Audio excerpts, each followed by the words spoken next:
name is Kimberly Kay. I'm the Director of Operations and Editorial Development with the Legal Insurrection Foundation, and we're sponsoring tonight's event called Jussie, Smollett and the Hoax Pandemic, which is a title I love. All credit for that goes to Professor Jacobson. We have a stellar panel tonight. We have Professor Wilfred Riley, and of course, my boss and our fearless leader, Professor William Jacobson, with us tonight. Just a few housekeeping things before I turn it over to these fine gentlemen. We will have time for Q&A towards the end. So if you have any questions, you'll notice that there are two separate places that you can engage with us. One is Q&A. So if you have questions, please put them there, because as I'm moderating the event, that's where I'll be looking for questions.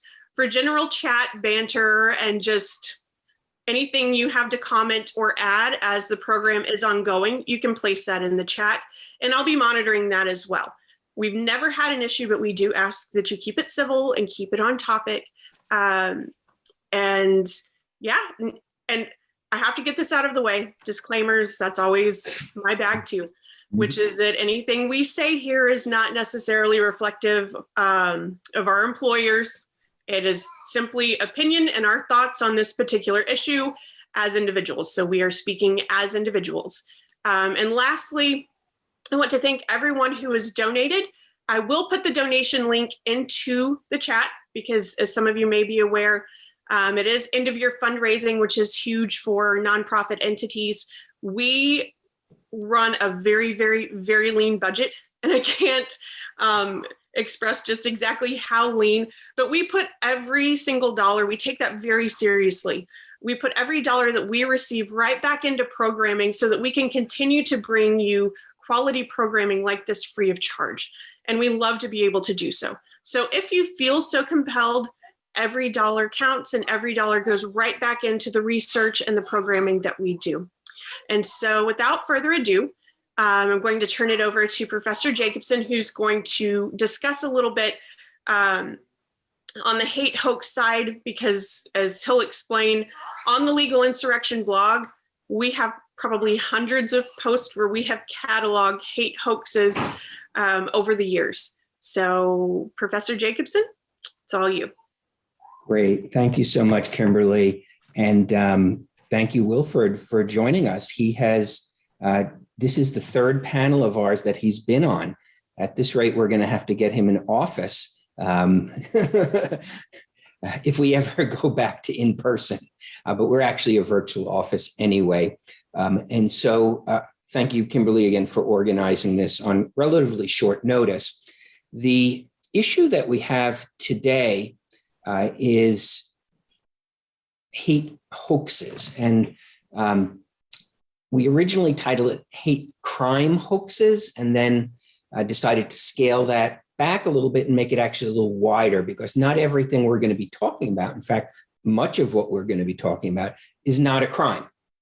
Certainly there have been hoaxes that may be criminal, but people use that somewhat interchangeable. And so, but we're going to be talking about the broader issue of hoaxes.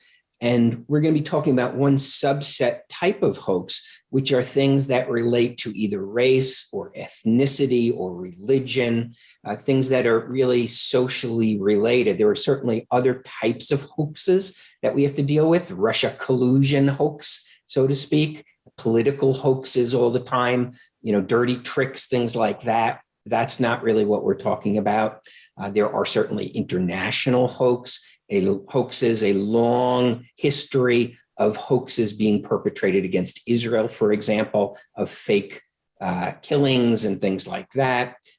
There are also things that people might refer to as hoaxes, but I don't refer to as hoaxes, because there's a real event that happened, but there's a false racial narrative put on it. And the one that comes to mind for me is the shooting and killing of Trayvon Martin. It wasn't a hoax, it happened, but the issue was it was turned by the media into a race issue when it wasn't really a race issue. And in fact, NBC News doctored audio tapes to make it appear that way. So that's another one that people might refer to as a hoax, but that's a real event that happened. It's the spin that was put on it. And the other thing is there are just criminal hoaxes. There are bomb threats called in, things like that that are not real. So we're not talking about any of those tonight. We're focused on the racial, ethnicity, religious sort of hoaxes. For me, I'm old enough to remember Tawana Brawley. Tawana Brawley was the young teenage Black girl who said that she was viciously assaulted and sexually assaulted and taunted and humiliated by a white policeman. Turned out to be a hoax. The event never happened. Her mentor in that was the Reverend Al Sharpton, who's somehow resurrected himself and is now one of the leaders in the Democrat Party, which I think goes to show you there maybe aren't a lot of consequences for this. But I think what it points to me is that this can be a tool of political exploitation. And I expect maybe Wilfred will talk more about that. We'll also maybe talk in the Q&A about this culture of victimhood that has taken hold on campuses and how people gain status by being a victim. And there's a saying, I'm not sure who said it, but you see it a lot on Twitter and other places that they are looking, people say we have a systemically racist society, yet at least on college campuses, they seem very hard pressed to find examples. So people create them. And those are hoaxes that seem to pervade on there. And what I'm going to do in my short time is just walk you through some of the things we've followed at Legal Insurrection in terms of hoaxes. But one point I've made, not just in this context, but in other contexts, is that while a political scientist is helpful in understanding this phenomenon, there's also a psychological side to it. The way that people get some sort of starved for attention and this need for attention, almost like a social media pathology that has taken place and taken hold, that people want that fame. So now I'm going to go to the slides, and hopefully my share screen is going to work. Host disabled screen sharing.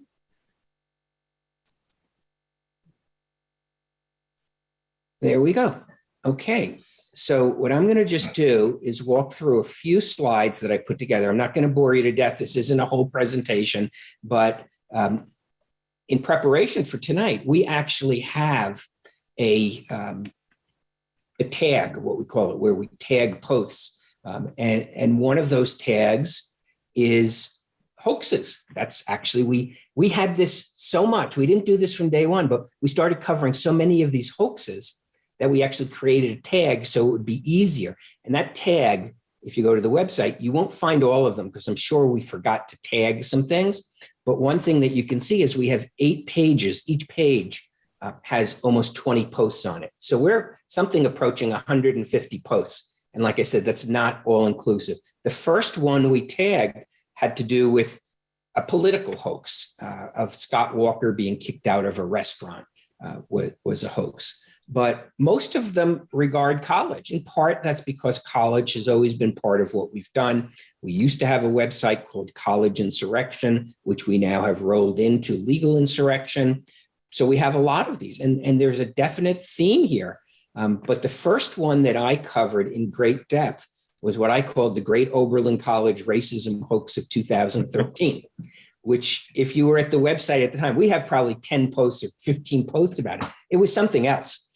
There were flyers spread around campus, graffiti, all sorts of stuff. And certainly on their surface, they appeared to be racist and homophobic and a variety of other things. And the campus shut down. They had campus-wide meetings. They canceled classes. It was this whole long thing. It became a national issue. We had a national conversation about it for weeks and weeks and weeks.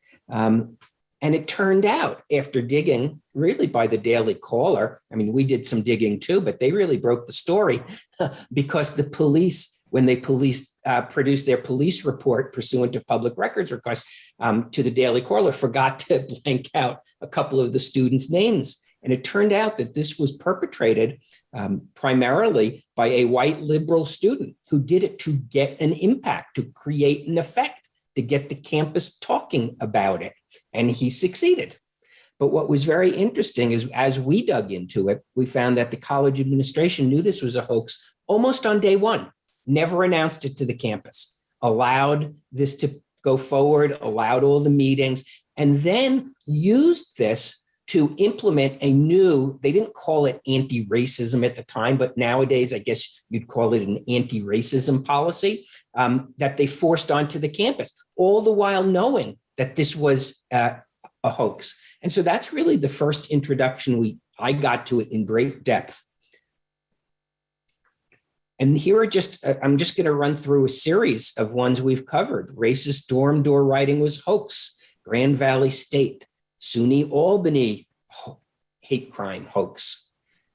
Iowa hate crime hoax. SUNY Albany again expelled 2 students. Trump-related hoaxes. That was a big thing for a while. Was a hoax. Just one after the other, racist notes being posted, or they found out probably through video surveillance, were actually posted by Black students posting anti-Black racist notes around campus to get the attention. And it's just one after another.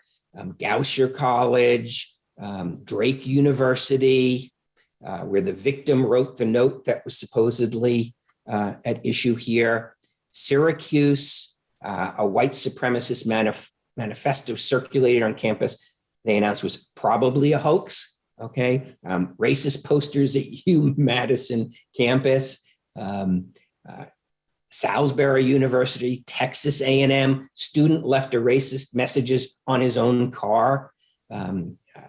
Albion College in Michigan, same story. Wayne State University, and these are all things we've just in the course of the years covered.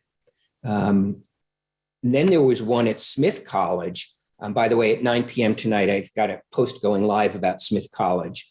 But at Smith College, there was a really terrible one that actually got a decent write-up, a legit write-up in the New York Times, the aftermath of it, which shows you that these things have consequences, where an accusation of racism was made against staff member, which turned out not to be true, really put the campus into turmoil and devastated the lives of several staff members who got caught up in this.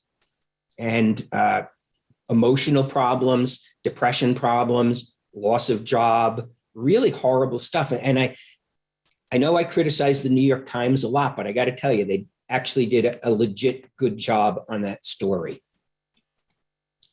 And then, of course, there's the not college ones. Anti-Muslim slashing was a hoax. Hijab cutting hate crime was a hoax.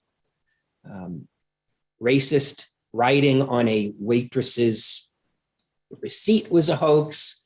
The woman who wrote white pride on a sidewalk in front of a Tennessee business did not quite look like a white supremacist. Of course, there's the fake news. I don't know if that's a hoax. That's one of these where it's kind of more of a media event. Apparently, there was some sort of rope. So, but that you've all probably heard of. And again, at Wisconsin, and man charged with putting racist graffiti on his own car. So we have this long pattern. I mean, we're always in desperate need of content, and the hoaxers provide us with a lot of content. So at a very superficial level, we're appreciative, but it really has a damaging effect. I've seen it at Cornell.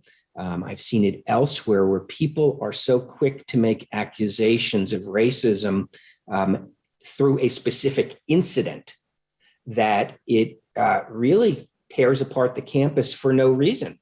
And the other part here is it really draws attention away from the fact that, you know what, there are actually some instances of actual hate crimes that take place. But in the sea of hoaxes, it's really hard to know. And when we see a story out there, Our first reaction is, let's see how it plays out.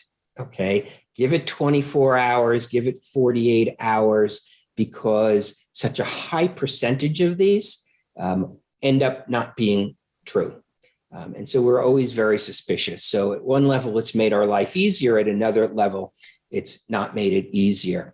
When we were putting this program together, I thought, well, you know what? Somebody's actually written a book about this. Okay. So that's why I asked Wilfred. So go out and buy his book. It's available on Amazon. And I saw in the chat, at least one person is reading it and enjoying it. And so I'm just going to hand it over to Wilfred now for his commentary on this. Sure. Well, I mean, as always, Bill, thanks for having me. I'm generally an impromptu talker, so I don't actually have prepared slides or anything like that. As usual, when I've done work with LI, I understand there's going to be a question and answer portion at the end of this. So as opposed to a 25-minute prepared speech, I have sort of a short set of remarks, and I look forward to seeing what people ask me and ask Dr. Jacobson.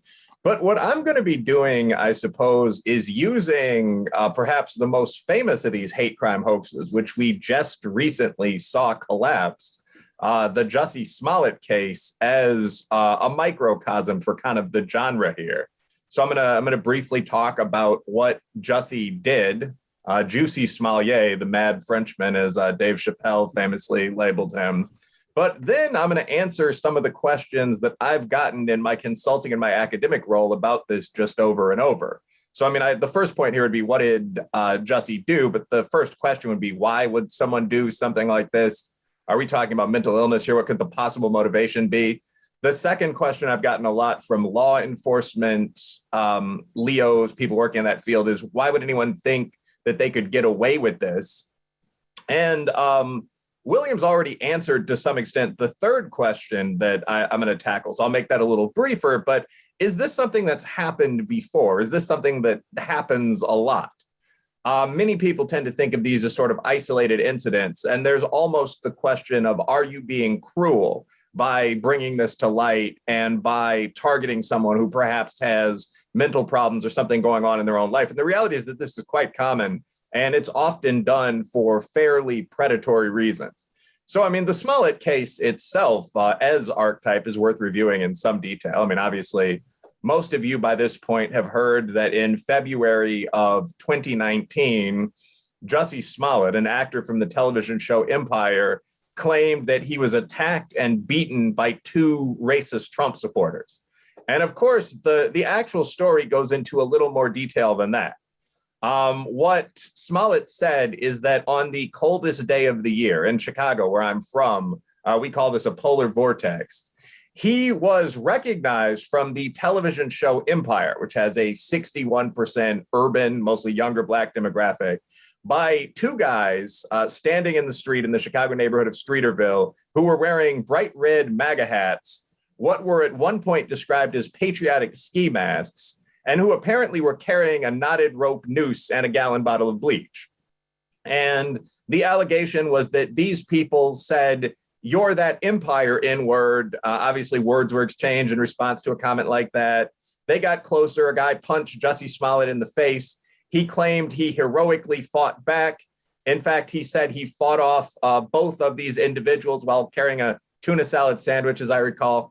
But as they fell back, defeated in fisticuffs, one of them swung the rope noose, threw that around his neck. Another one poured bleach on him, perhaps in an attempt to turn him white, if you want to go into the criminal psychology here. So that was the allegation, that this guy had been attacked by sort of fighting men representing the political candidate on the other side of the spectrum. He'd been beaten, he'd handled himself manfully, but he'd taken some punches. He had a bruised cheek, he had a bruised lip.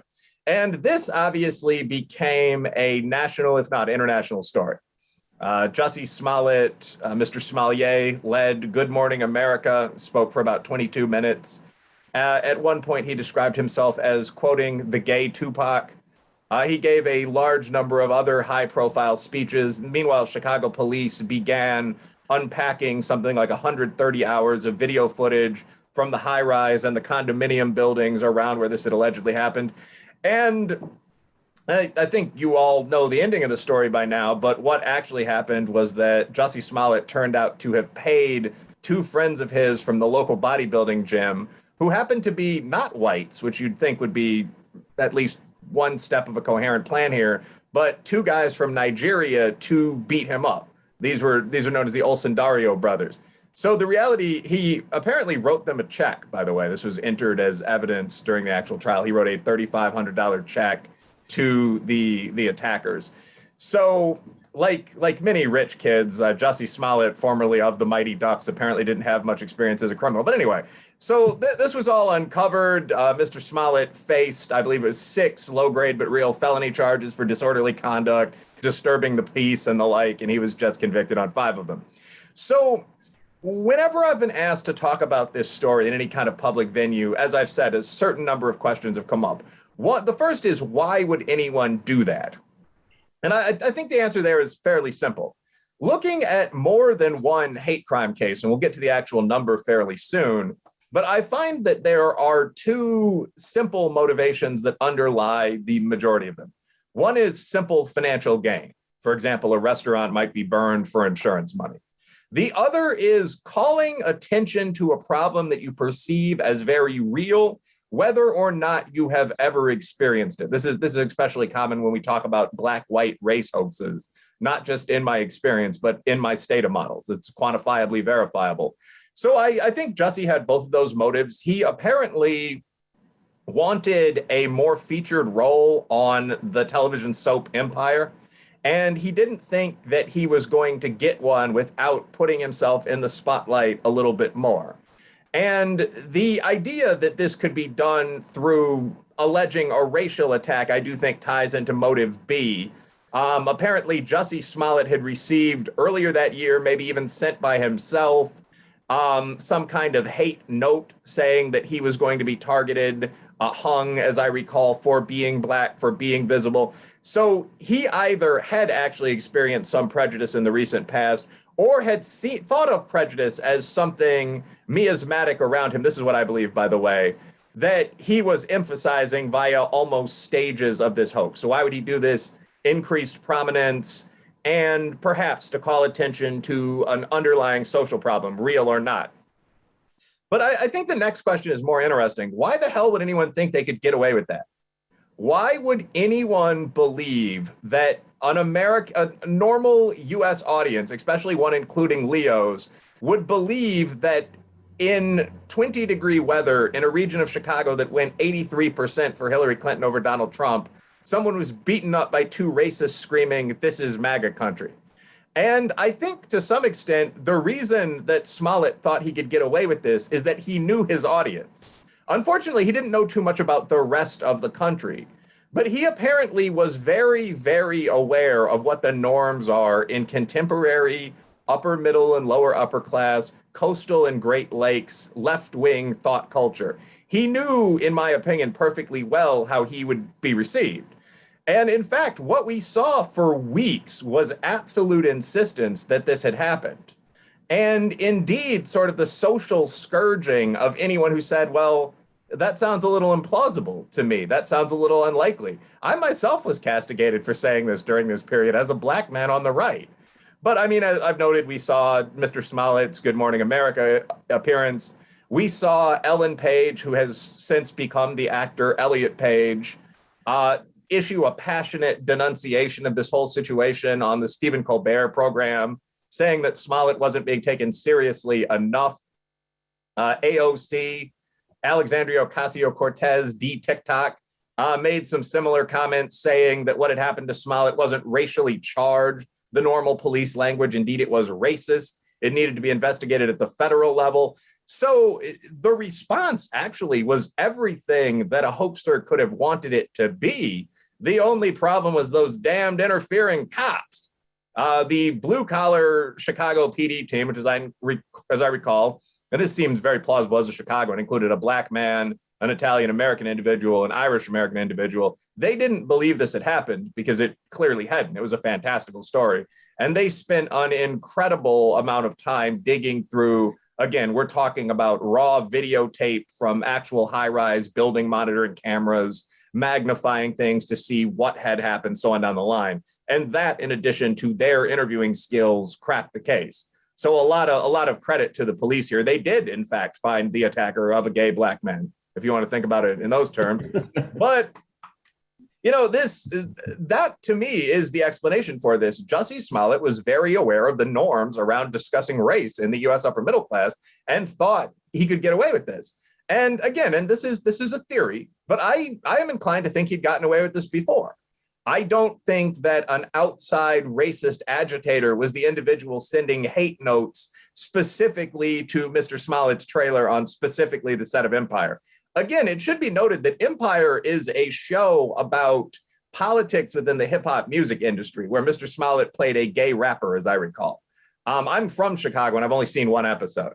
So the idea that there are a large number of Empire watching Trump supporters targeting this guy isn't exactly as plausible as Cherchez la Femme in terms of where you might find a suspect. But at any rate, he'd perhaps done this before. He certainly knew his audience. Now, the final question is, wouldn't this happen often with motivations like this, with the level of praise that we're giving to claimed victimization on, for example, a university campus? And the answer is yes, this happens all the time. As Bill is kind enough to note, I wrote the book Hate Crime Hoax, which is an attempt. I do believe it is both a solid work of social science and a witty book in portions. But what it is at root is an attempt to quantify the frequency with which this happens. And I'll get to that in a second. But the motivation for writing the book was that I noticed something that many urban Americans, particularly younger individuals, have to have noticed, at least in passing, which was that a great many of these very high profile race cases that I was seeing float up through the Times, the Post, the Tribune, turned out not very long after being announced to be complete fakes. And I mean, it's worth going through the list of this. I mean, the other panelists have to some extent, but beginning with Covington Catholic here in Kentucky, we've seen this happen just over and over and over again. As many of you probably recall, in that situation, the allegation was that a group of high school athletes surrounded a Native American Indian elder. They chanted "Build the Wall," which is a damn ironic thing to say to an Indian. They tried to take his sacred rain drum away, shoved him. It turned out, in fact, that this was a confrontation between two groups of males. There was no violence involved at all. And in fact, a brief shouting match had been initiated by a third group of Black people, some Hebrew Israelite street vendors who were making fun of the Covington kids, and I believe also a group of Native Americans. And this turned out to be incredibly easy to verify because all sides had posted this video online. It was floating around through Reddit and Twitter within an hour after this had taken place. But this was not a standalone. I mean, Bubba Wallace has been mentioned. Bubba Wallace is a NASCAR driver, and a good one, who claimed to have found a knotted hangman's noose in his racing garage. And again, it turns out that these garages are used in rotating random sequence that's computer generated, as I recall my investigation. The noose had actually been there for 3 months. It was the gee rope for a garage. They tested it, didn't tighten when you pulled on it. It was the width of a human hand. So again, this is something that perhaps should have been obvious to a college-educated adult man almost immediately. But the list goes on. I mean, Nikki Jolly, the awful transgender house fire, Air Force Academy, where a general went to campus to speak out against racism. The individual responsible for some threats, some graffiti, turned out to be a disaffected Black cadet. Eastern Michigan, horrible slurs written on high-end vehicles. Yasmin Saweed, I believe that was referred to the slashed or torn hijab on the New York 6 train. Erica Thomas, this is a congresswoman that claimed they were verbally, if not physically, assaulted in an upper-end grocery store, told to go back to where you came from, again, as a Black American. Hopewell Baptist, the allegation that Black churches are going up in flames in the American South. Going back, Duke LaCrosse, Tawana Brawley, in Wisconsin Parkside with the nooses scattered throughout campus, Kean College with the death threats, the Jewish Community Center bomb threats, where the initial allegation was that someone had called in more than 100 of these devastating, aggressive threats to entities like the Young Men's Hebrew Association. there turned out to be two people responsible. One was a black communist who, if I recall correctly, was angry at his Jewish girlfriend. The other was a philo-Semitic Israeli hacker who was just practicing. Neo-Nazis were responsible for none of these.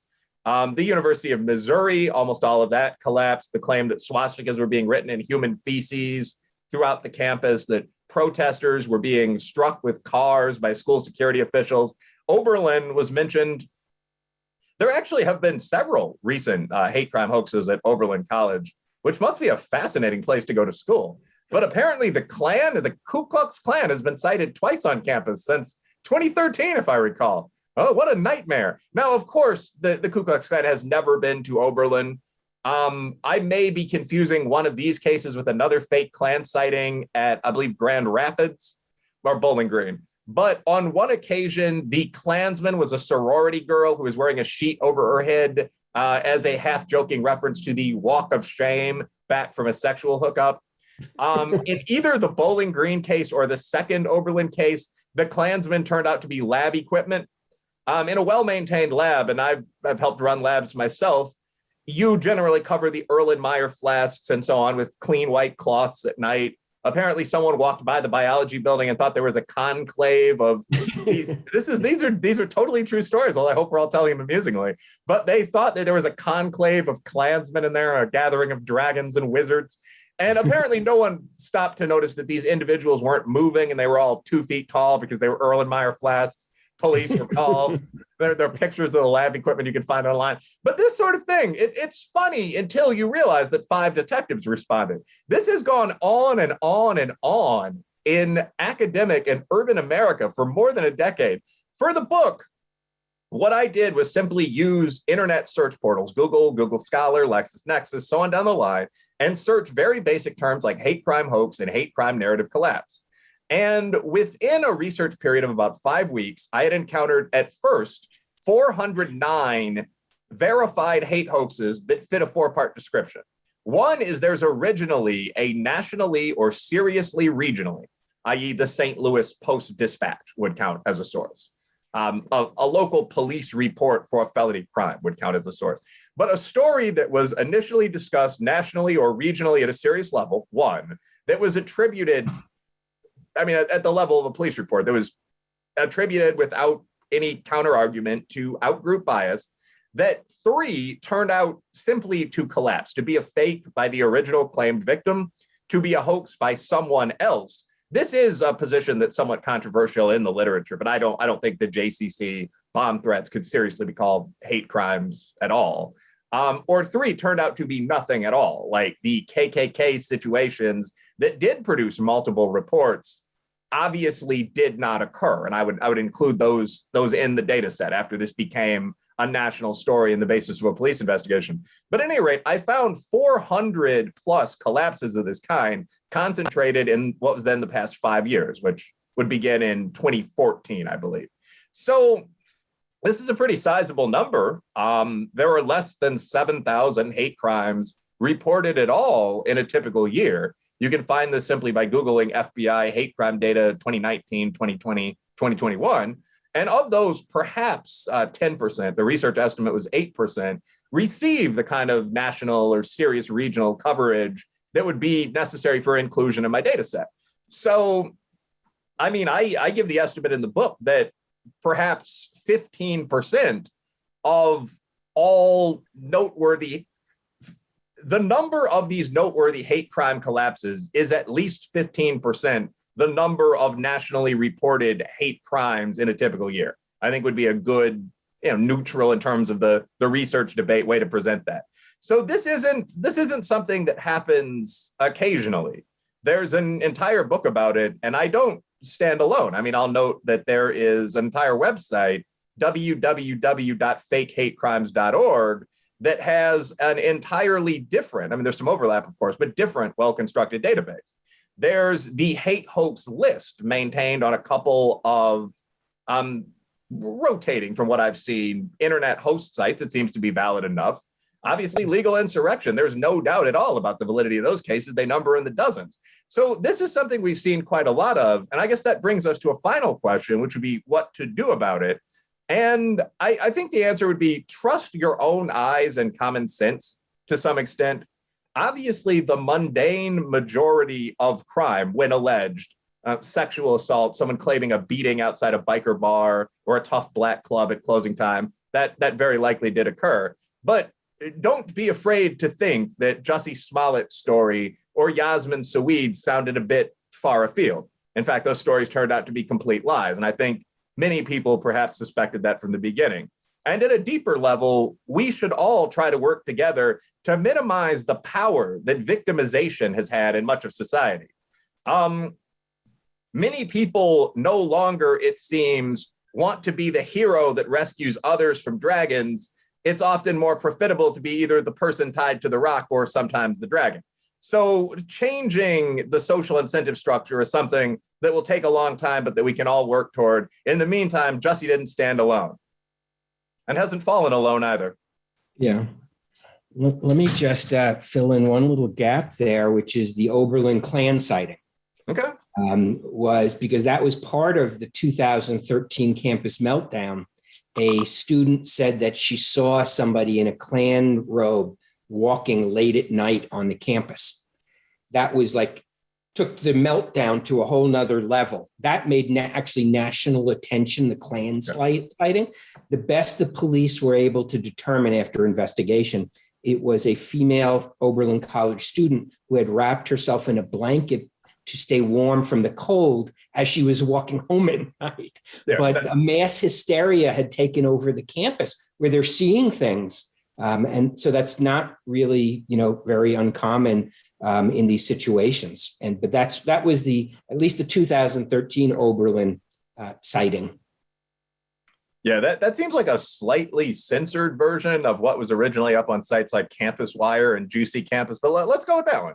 Yeah, it was a student wearing a blanket walking through campus, and the immediate identifier of these students at this extraordinarily far left urban Midwestern campus was that this was most likely to be a Klansman. And as you noted, the hysteria continued for several days.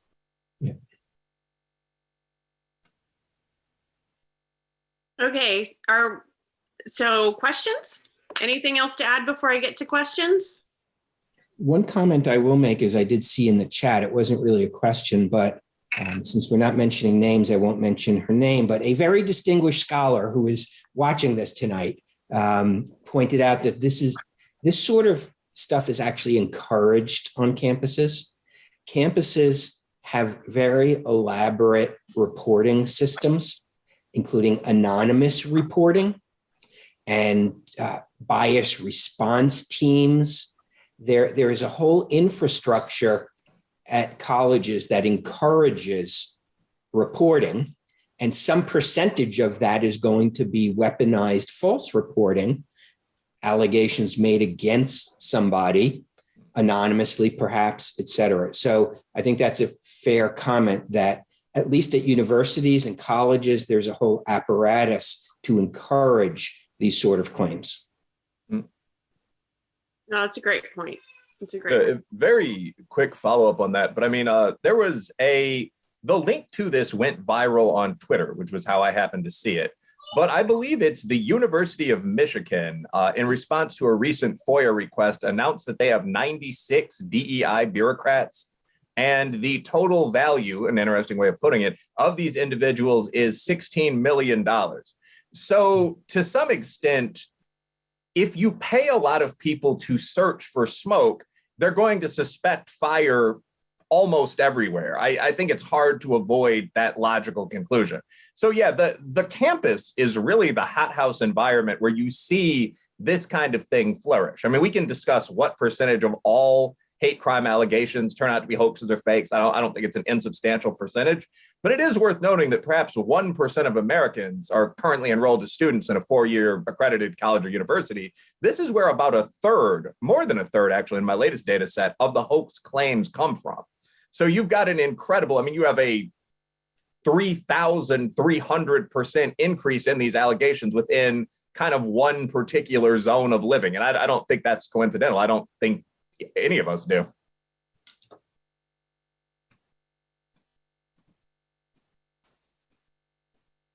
Okay, so first question I have is victimology too emotionally seductive to overcome? And do you see signs of healthy improvement on the horizon? I can go first, I guess. Yeah, Go ahead. I'll pose it to both of y'all. Whoever wants to chime in, y'all chime in. I do think that there is a response that's building. I recall a conversation I had recently where a friend of mine cited a statistic from the SPLC, the Southern Poverty Law Center. And I said, I mean, they have some good attorneys on staff, but the Southern Poverty Law Center is a far left-wing advocacy organization. I mean, they use street canvassers for fundraising. I don't mean to mock that model, but why are you presenting this as though it is a neutral statement of fact? And he said, well, what's the alternative? I don't see a lot of upper middle class is the term he used, but mainstream, non-religious right organizations that are opposing what you describe as wokeness. You know, what would the alternative to what I'm looking at be? And I think over the past 2 or 3 years, we've seen a large number of alternatives, in fact, developing. Legal insurrection definitely is one of those. I've attended a number of LI events. But I mean, I will note I'm also on the board of advisors for 1776 Unites, which is the Black business and social science community's response to the badly flawed, let's say, 1619 project. There's FAIR, led by Barry Weiss, Bjorn Bartnig, some people originally from the New York media scene, that is opposing sort of wokeness nationally. And the idea of the group is that it's possible to oppose both traditional racism and, as I think we all obviously do, and modern neo-racism, making all of the white students in a class read a statement about the horrendous privilege that they're burdened with. So I think you're the moms movement, which has knocked hard CRT out of the classroom in 4 or 5 states. I mean, so I think you are seeing normal people say, okay, we've had enough of this. Like, this isn't 1958 in Selma. The Ku Klux Klan is not marching on the Oberlin campus, and we're tired of our tax money and our television watching time and so on down the line being devoted to this kind of nonsense. So I think you are seeing a backlash. My last sentence here, I think it will be a long fight. There's a very long idea and very long tenured idea in left-wing philosophy of the march through the institutions, referred to in those terms by Gramsci. And I think you've actually seen that become almost successful in the USA. Pew in 2004 found that 93% of mass media journalists at the national level were leftist, liberals, or left-leaning moderates. I'm not in something wrong with that in every case, but that leaves 7%. So countering the mechanism that gets these ideas out is going to be a time-consuming task. But I think people are getting ready to, begin that process. And I think part of the problem is not just the campus infrastructure that perpetuates this, but you mentioned Southern Poverty Law Center. I've written a lot about them, and I did it particularly many years ago when they come out with their hate watch lists, and they use that for fundraising. And the lists are completely inflated, or at least they were when I looked at them. They will take a group, which may be nothing more than a website, okay? And on the website might claim 10 chapters around the country. That now is 11 hate groups. They listed both Klan and neo-Nazi groups active in Rhode Island. And I live in Rhode Island. I'm thinking, that's interesting. I've never heard of that. So I investigated. I contacted the state police hate crimes unit, or maybe they called it some other name. Had no idea about this, never heard of it. And so there are groups, and I would now put Anti-Defamation League, ADL, in that same category, who use this for fundraising. Wilford referred to the hoaxes, the threats against the JCCs. I forget what year that was. I think there were close to 200. Turned out a very tiny number were by the guy angry at his girlfriend, but almost all of them were by a Jewish Israeli teenager using his computer while sitting in Israel, sending out all these threats and routing them through various circuitous routes. So it really took like a cyber detective unit to find him. And there were close to 200 of them. And those 200 contributed significantly to the ADL's screaming headline about the increase in anti-Semitism, hate crimes in the US. And when the ADL was contacted and said, well, these really shouldn't be listed. Yeah. I said, oh, but they were hate crimes because they instilled fear in people, even if the person doing it wasn't actually a hateful person. And maybe there's a logic to that. I don't think so. But there are groups that perpetuate this. And then there's the ever expanding definition of what hate is. If you've been on any college campus, words are violence. And if you disagree with somebody, all of a sudden that's hate speech. So there are institutions in this country, not to mention even the media, who like this scenario. And if you talk about why people might think the country is systemically racist, well, Wilfer's just referred to 400 plus hate crimes that were actually fake. And it almost seems like the fake ones get more media attention because they're done in a way that's designed to get media attention. Whereas there are other ones that pass under the radar. Maybe the FBI knows about them, but they're not in the newspaper and on MSNBC. So there are a lot of institutional factors here.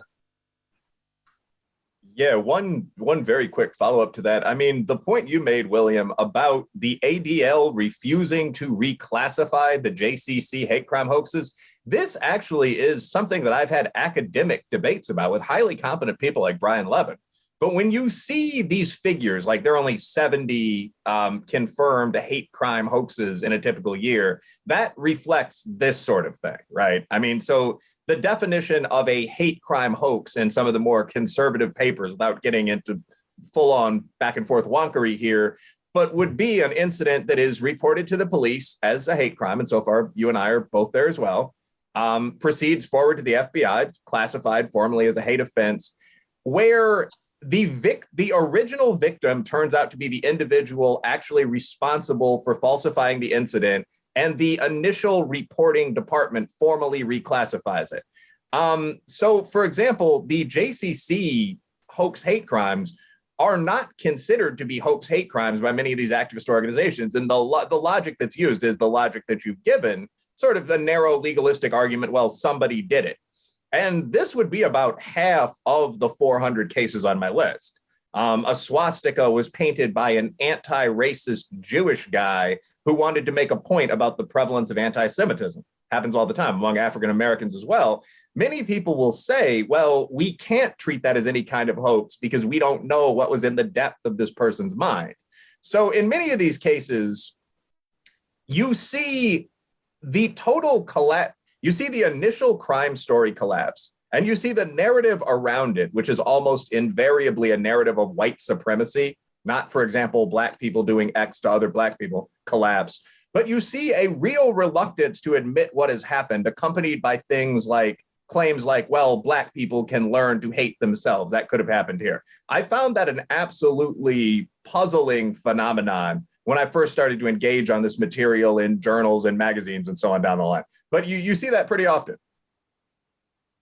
This is what final sentence, but we recently saw a bunch of attacks on Asian Americans. It turned out about 60% of the attackers were Black or Latino. The response of the mainstream media to this was to say, well, how do we know that, for example, the use of the phrase Kung Flu by Fox News didn't radicalize Blacks and Latinos as well? There's an incredible reluctance to discuss any other possible option besides white racism or some implicit reflection of mainstream white racism, I find. I completely agree. Someone brings up a really interesting point, and I do think that this is related. There was a case about Mattress Girl, and I followed that case many, many moons ago. I think it was 2014, 2015, and followed that pretty judiciously. And for those not familiar with the case, it was a woman on, I think it was Columbia, who alleged sexual assault, but the other student that she was accusing had the receipts, as the kids say these days, had Facebook messages, had all kinds of things like that, proving that this was a consensual situation. So in protest, she toted a mattress around with her, the mattress in which she alleged that she was assaulted on. She toted it around campus and even graduated with the mattress. And I would argue that the allowance and the creation of the kangaroo courts on campus and dealing with those types of issues kind of paved the way for the hate crime hoax. In those types of cases, though, there was a party who was being accused of doing something wrong, who is being denied due process. And so that's kind of the backstory. But then the question is asking, why are colleges allowing this? And why didn't administration step in to do something about this? Well, I'll try to keep it shorter this time if we're going in the same order. But I think the short answer is that there's an old saying, military justice is to justice what military music is to music. And anyone who's ever had a friend in the Army under the UCMJ knows that's pretty much correct. Same thing in college campuses. These sort of college disciplinary tribunals don't have anything to do with standard court systems. William probably knows more about this than I do, but completely different standard of evidence, if any at all, so on down the line. So the creation of this bureaucracy, DEI, Greek life, campus affairs, sexual assault in Title IX, so on many college and university campuses, definitely puts a lot of people, a lot of students, especially males, in these star chamber, pseudo courtroom proceedings. And yes, of course, that helps facilitate phony allegations of all kinds. I'm not going to speculate on the number of false sexual assault claims, but there is a book called The Campus Rape Frenzy that argues that's very far from zero. And it's very far, even from the 6% or so that you see in normal society. I would more than suspect the same thing is true of hate allegations. But yes, on a college campus, a phony hate crime is very rarely punished. And it also is rarely tracked down to the point, once they find that it's hard to identify a suspect, where it's formally identified as a fake. That's how we see things like Althea Bernstein at the University of Wisconsin, who claimed that 4 fraternity men used a squeezed bottle of lighter fluid to set her on fire. These major felony allegations often just sort of vanish into the ether once you've checked the camera and you understand at some level, well, that probably didn't happen. And let's not forget Duke lacrosse case. And that, with Tawana Brawley and Duke lacrosse is probably the two biggest ones from time long ago. So the media's role in this, what is the effect of the media in the reporting of hoaxes? And what do you think of the level of journalistic professionalism currently? Professionalism, I would describe it that way. Yeah, I mean, it's so disheartening. I mean, our mainstream corporate media causes so many of the problems in our society by their choices. Look at Kyle Rittenhouse. Now, again, that's not a hoax. An event took place, but the racial narrative put on it was essentially a hoax. And so the media loves these stories. The media swarmed all over Oberlin College in 2013. There were, again, there was a national conversation. I don't recall a lot of media coverage. There probably was enough that they can cover themselves, but it was minuscule when it turned out that this was probably not a real thing compared to the months and months and months of national conversation. The media loves this stuff. They drive this, and you see a correction maybe in the New York Times on page 22, it really, I mean, I could certainly understand why, if somebody landed here from Mars and all they did was watch cable TV and read the major newspapers, they would think this is a pretty awful country. They would think it was a systemically racist country. Look at all these people putting notes on cars and graffiti and dormitories and all this sort of stuff. So a lot of this is media driven. Well, it's almost like they're trying to create a situation that they're reporting rather than reporting on a situation that currently exists, almost. Yeah, and I think as heterodox intellectuals, all of us are aware of this almost as background noise. It's just sort of accepted. But the whole idea of being quote unquote red pilled, as the kids also say, comes from realizing that a lot of what you hear from mainstream, quite respectable sources like the Times is essentially BS. It's not always terrible journalism, but it's filtered through a very specific ideological prism that the ordinary taxpayer probably doesn't even know is there. But yeah, you see this in almost every arena. I mean, when you mentioned Kyle Rittenhouse, I'd give the flip side of that. Contrast the Kyle Rittenhouse situation with the almost immediately following vehicular attack in Waukesha. I don't know what the racial politics there were, but I mean, this is a situation where a black guy who actually is a pretty well-known anti-white rapper. I'm from Chicago, so I've listened to Math Boy Fly before. That's not a joke. Much of this content was still up on his Facebook and Twitter when the attack happened. So it hadn't been removed. It hadn't been disabled. This guy, well-known activist, didn't much like Caucasians, drove through this lovely Christmas parade in a mid-sized city and killed, this might be corrected, but 6-7 people. One was a small boy. I mean, he's in jail. There have been multiple opportunities to ask him why he did this. And that story, as far as I can tell, no one outside the local press ever has. And that story vanished from the mainstream media if you look at Google or Lexus within 3 days. So it's the curation of information. It's not that there was an incredible amount of dishonesty about that story. It's not that they openly made up lies. They didn't say this was a Caucasian person that did this. It's that the information was curated out of your view screen, out of your viewfinder very, very rapidly. And the way things are described is a part of this as well. I will never forget the CNN headline for Waukesha, red SUV responsible for attack, something almost exactly like that. I mean, imagine the equivalent, a well-known Midwestern heavy metal singer who frequently said he disliked blacks, driving through the Jussie white tumblers and refusing to explain why this had been done. How would that have been covered? 5 times more, 10 times more, 100 times more. We all know the general pattern that would have taken place. So yes, this occurs all the time. One final point is that you can quantify it. The Skeptic Research Center, kind of well-known database analysis shop, earlier this year asked a very large pool of people how many unarmed black men they think are killed by cops in a typical year. Among people who identify as very liberal, not leftist, just standard left of center, if I recall correctly, 30% thought it was about 1,000. 15% thought it was about 10,000. It's the number of unarmed black men killed by cops in a year. And 8% thought it was more than that. And one of the predictor variables in this study was access to media. So if you watch this stuff constantly, yes, you believe the world is very, very different from how it actually is. Real number, by the way, 17. Yeah, I mean, you saw on Twitter and a few different people, some of whom I think might have even been, journalists or your standard, like you said, liberals saying, wait a second, I thought Kyle Rittenhouse shot 3 black people. Absolutely. Okay. And that wasn't the case, So you had a white person shooting 3 other white people, and somehow it's a racial incident.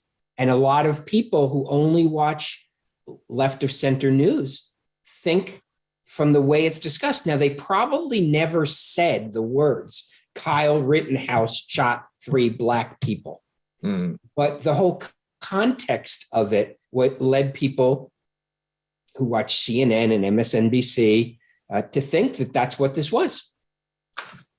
Yeah, and I've actually watched some of the discussions. I was curious about how my own bias played into this. I mean, I'm a heterodox, at least cent-right, former businessman. Am I being too cynical about the media? So I actually pulled up some of the clips about the Rittenhouse case, the date to when this originally occurred. And you're absolutely right. They never said he shot 3 African-American individuals. What they would say was things like, this white supremacist protester crossed state lines to confront those involved in a BLM protest, where he then shot protesters standing up for Black lives. It was that kind of thing. And the reality, for example, the distance between Rittenhouse's home and the outskirts of Kenosha is about 20 miles. He had a job there. This was a riot, not a protest. Everyone shot was white. One of them was a convicted pedophile. So on down the line, none of that entered the equation. It wasn't dishonest. It wasn't a lie. It was the dishonest curation of information to a remarkable degree. So that Black Lives Matter protesters protesting for Black lives were never identified as all Caucasian felons. All true. We do have a question about the sentencing of Jussie. And will the sentencing phase of the Jussie case be critical to discouraging other hoaxers if he receives some jail time and or a heavy fine? Yeah, I don't know what their guidelines call for. I don't know if he's got a prior criminal record. So I don't know the answer to what he's likely to get. But if he does not get some sort of meaningful jail time, that will send a very negative message to people that there's no downside to this, because he, almost got away with it. Okay, almost helped his career. If the police hadn't been so dogged in tracking things down, he might have gotten away with it. And so I think that if he, though, does get meaningful jail time, and I don't know what that is, 6 months, a year, something like that, not a weekend, then I think that will send a message to people. Is it going to stop this? Probably not. But I think that will send a message to society.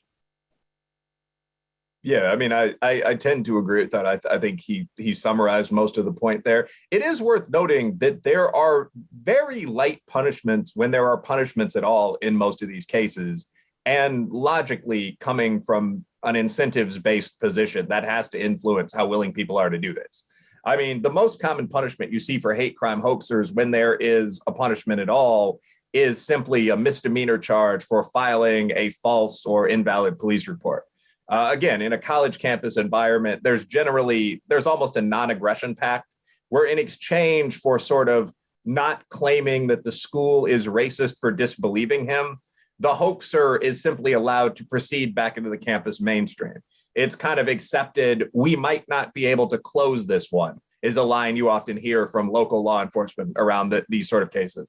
And cases where that happens can be pretty dramatic.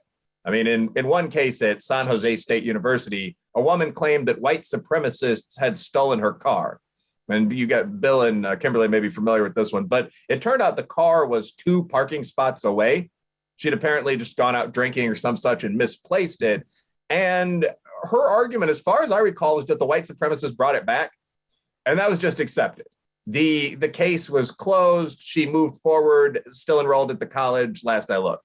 So, yeah, moving from that kind of thing to giving Smollett a year would definitely discourage this from happening. And there's some on the right that would argue for more than that, that if you falsely allege a serious crime like rape, you should get something like half of the penalty that's average for that crime. And then you'd see this almost totally stop. I wouldn't be totally opposed to that. Okay. We have another question. Let's see, where did it go? I just had it. Could you relate the ubiquitous idea of structural racism being taught to the present generation from infancy through college to the hoaxers and those too willing to believe anything seemingly racist? Sure. Okay. Go ahead. Go. Okay. So I think that the answer is obviously yeah. You might want to use what we call an interaction term there. I mean, it's a complex and multivariate relationship. But yeah, I think there are 2 key points here. First of all, we constantly tell minority citizens, especially above maybe the middle class, college kids and the like, that racism is everywhere. Every gap in social performance is caused by racism. This is Ibram Kendi and Robin DiAngelo's whole argument. Most white people are racist. I mean, DiAngelo would say to be white is to be racist to, highly paying audiences of guilty businesswomen that are at least pretending to believe this. But anyway, if you hear that all the time, it might strike you that it's bizarre that you almost never encounter racism. I've had students actually bring this up and ask whether there's something unusual or blessed about their life. Is it because we're an HBCU? Is it because there's so much interracial dating in urban Kentucky? And you have to kind of parse out each component of that and say, no, it's because most people aren't racists. And the hard data actually, helps you deliver that point.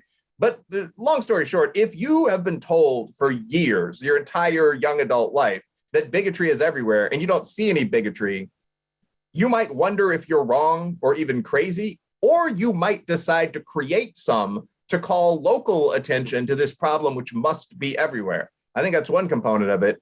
A second component is that most proper whites, most, again, middle or upper middle class urban kids on a college campus have been taught not to question.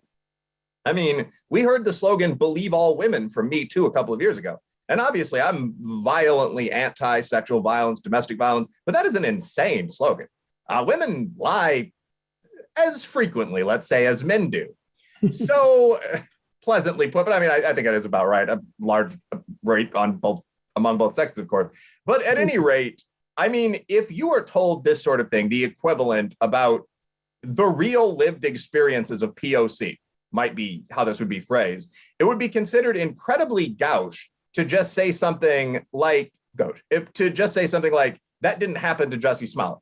So almost all of my Caucasian friends at some level had to have known that this did not occur, but were very, very unwilling to say so. So I think all of this comes into play here. On the one hand, the constant idea that racism is everywhere makes these claims more believable, makes people more inclined to engage in them, but it also makes people who might counter the argument by saying, well, that's not true, way more reluctant to do so. Actually, that you mentioned that brought up a question I have for you. Yep. In your study and your compilation of the data, have you seen a prevalence of these sort of hoaxes at historically Black colleges and universities? My impression, not having quantified it, is that is not where these things happen. We've seen none. I mean, KSU is a state level. I mean, we're a secondary rather than a flagship. It is a state level university. I can't remember one in 5 years. When I think about people from Center, Morehouse, I mean, peers or even larger HBCUs, I can't think of one. Now this is just pulled out of, let's say, thin air by me right now. But if I had to speculate about where this would be most common, it would be selective colleges with an extremely large affirmative action edge, or something similar, a legacy program that in the South minorities have been taking advantage of for 2 or 3 generations, or a lot of athletic admits 50% POC who feel uncomfortable being there, something like that. There's a gap between a certain body of left-leaning minority students and the student body in general. And I enjoyed every one of the colleges I went to, but I went to very large, fairly highly ranked PWIs like the University of Illinois for my own education. And you certainly saw this. A lot of Black and white kids just got along perfectly well. There also were people who often fell into that affirmative action block or that athletic ex-legacy block that felt pretty uncomfortable, that didn't go out to the bars or go to the usual old ivy-covered gym to goof around and that sort of thing.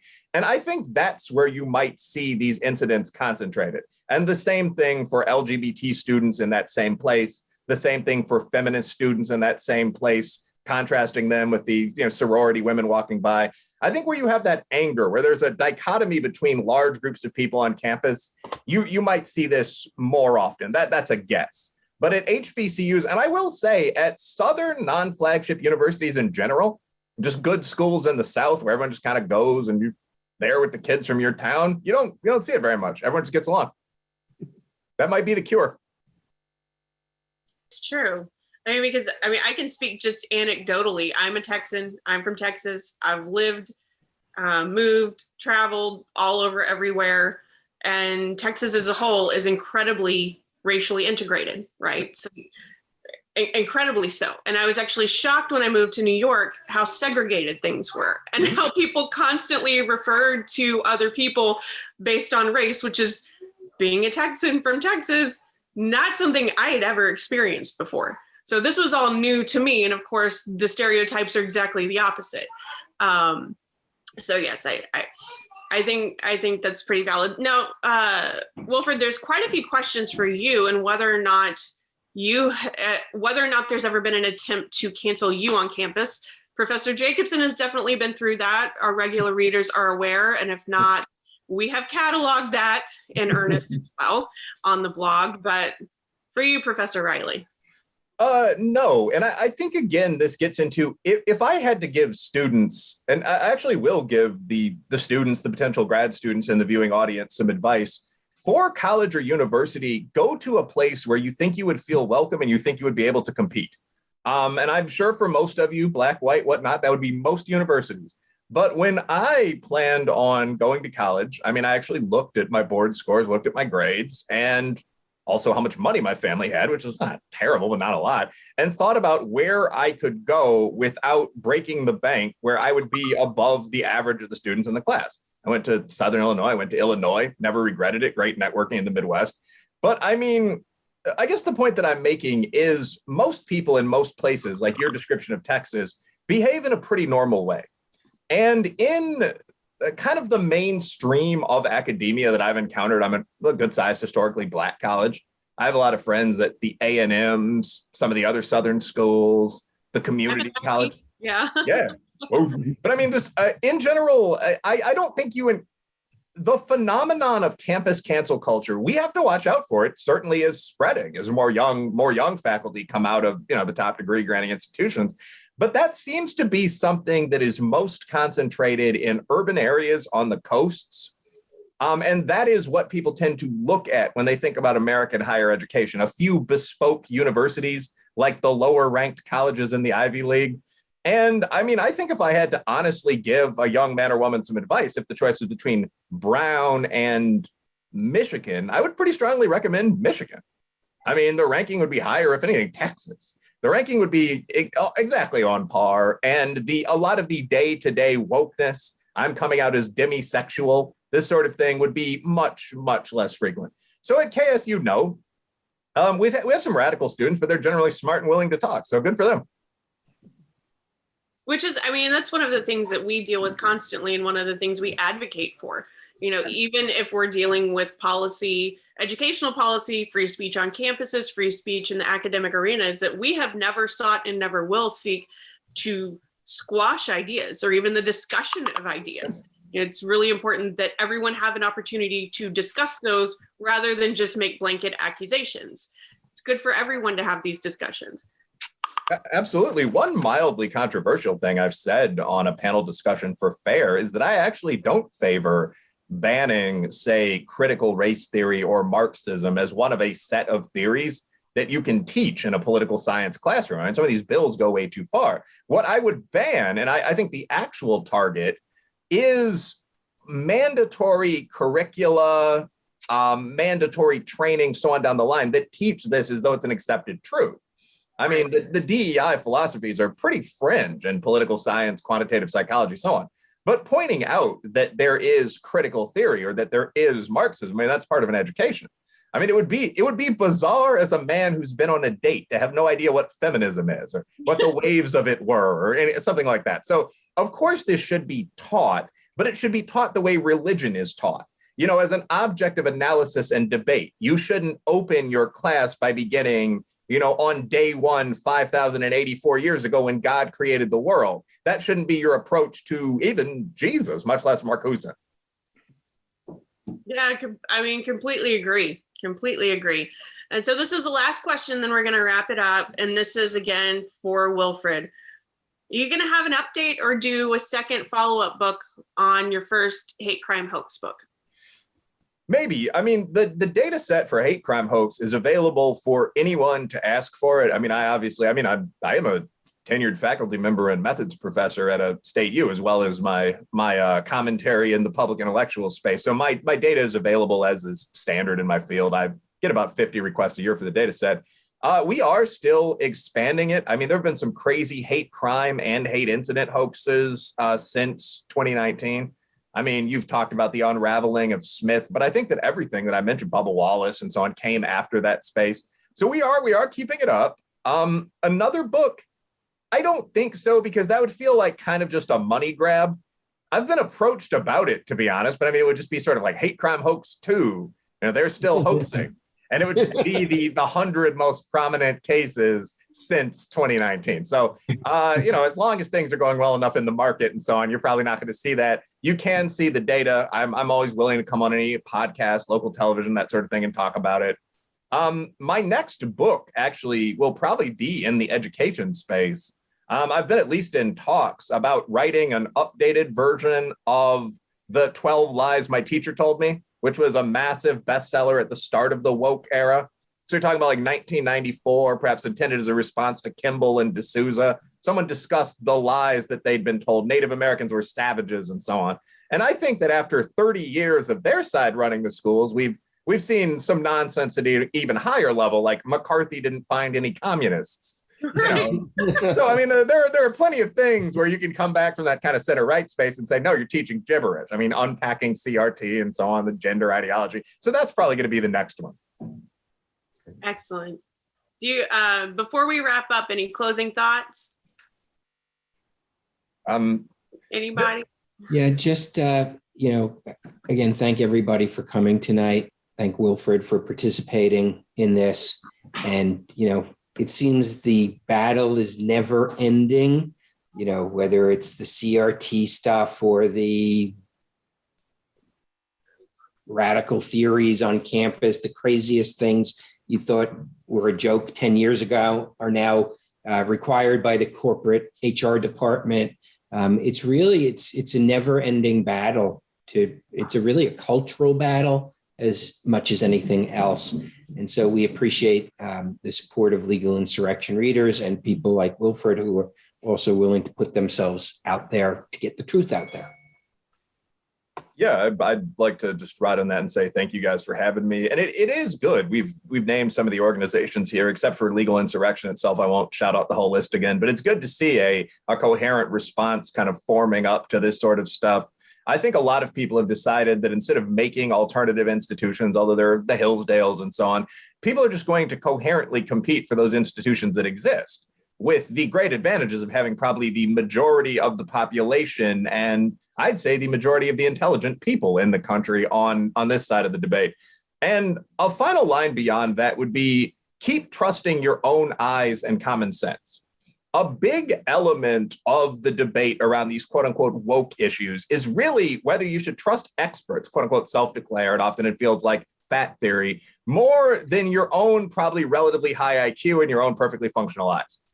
One example of this, no more, but today on Twitter, there was a conversation about whether the Wuhan Institute for Research into Novel Coronavirus Diseases had anything to do with the novel coronavirus disease that emerged in Wuhan, China in 2019.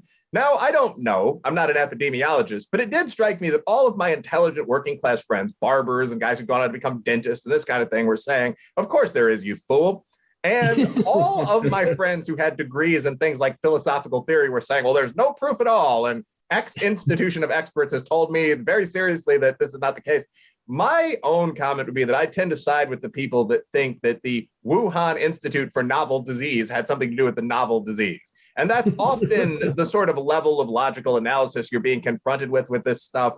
When you hear a story like Jussie Smollett's, again, obviously believe the woman with the black eye. But when you hear a story like Jussie Smollett's, ask yourself, does that make sense? Think about what your own answer is, and at least in your own life, act on the basis of that, not what you're told to do. Absolutely. I mean, the gaslighting we have seen cranked up about 5 notches to at least 11 in the last year. And so it's something to constantly be mindful of and to trust your gut. And so my closing spiel is pretty much the same. And it's that you're not alone. And we know that we're fighting a massive cultural battle in all of this. And, Professor Riley, what we do with the Legal Insurrection Foundation, there are a handful of other places out there all doing incredible work, but you're not alone. And I think you are intentionally being made to feel as though you are. You're being made to feel by the media and everything else that's being directed and targeted, whether at you or surrounding you and the people around you, that what you think is not true, that what you have seen with your own 2 eyes is not actually what you saw and what you experienced. Trust your gut, as Professor Riley was just saying, and you're not alone. And if you do feel alone, know that you're not. Don't buy that line. Don't fall into that trap. Reach out to us. It's something Professor Jacobson and I joke about a lot. We literally work all the time. So if you are feeling lonely, shoot me an email. Feeling discouraged, shoot us an email, and we will connect you with other people. Because one of the benefits of doing this kind of work is the longer we do it, the more amazing people we meet. And so we're better able to connect you with people to help you fight. If it's not something that we as a foundation can get involved in or assist you with, we probably know someone who can help you in your sphere. And I would also add to that to never, ever underestimate the power of small beginnings and the power of getting involved locally. Schools have lost their minds with all the critical race stuff, and it's not going to change by arguing with people on the internet or posting on Facebook. It's going to change when you get involved in your local communities, when you run for school board, when you run for superintendent, when you show up at school board meetings, when you start speaking out and pushing back against the garbage that's destroying our country culturally, that's trying to completely obliterate the values upon which this country were founded. But it's going to take every single person standing up and saying, yeah, I don't think so. You're intelligent people, every single one of you. It's one of the things I love so much about Legal Insurrection is that we have a wonderful, wonderful readership who are intelligent. You think very critically. I mean, you know your stuff. So employ your knowledge and utilize wisdom and get involved. And if we had one person in every town getting involved, imagine how much difference we can make. Because if we've learned anything in all of this, it's that the people peddling this garbage are cowards and most bullies are cowards. So it doesn't require a whole lot to push back against this. And so on that note, I want to thank you all so much for joining us tonight. Thank you, Professor Riley, for joining us and for all the work that you do and continue to do. Thank you, Professor Jacobson, as always, who is our fearless leader and who does so much and works so hard because, as we also joke, this is not his real job. So we stay very busy, but we so appreciate y'all genuinely. We're thankful for you. And for those of you who celebrate Christmas, I hope y'all have a wonderfully Merry Christmas and a wonderful holiday season. We will be around. We are always on the internet. So don't give up. Keep the faith. Keep fighting. If you're not fighting, start fighting. And this is our last online event for the year, but we'll see you next year. Y'all take care.